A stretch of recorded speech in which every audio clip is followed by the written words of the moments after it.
ស្រីបងប្អូនណែពងអតេះតេះបតអ្នកគ្នាថ្ងៃសៅរ៍អាទិត្យអ្នកគ្នាដើរលេងខ្ញុំអត់ដើរលេងនេះឥឡូវខ្ញុំពងតេះ5000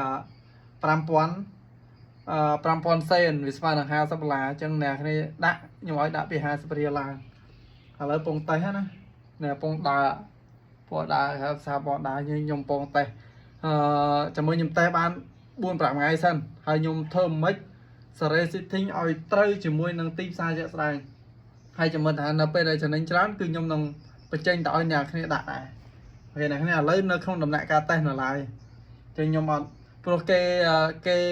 ម្ចាស់សេកូតគេចំណេញហើយប៉ុន្តែខ្ញុំចង់មកតេស្តខ្លួនឯងផ្ទាល់ថាវាចំណេញមែនអត់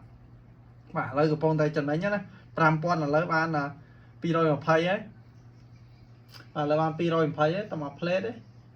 ឡូវខ្ញុំមើលតាទីផ្សារដើមមួយទៀតចំណេញឬក៏ខាតនៅពេលដែលចប់បែកតេស្តហ្នឹងទៅខ្ញុំនឹងបង្ហាញអ្នកគ្នា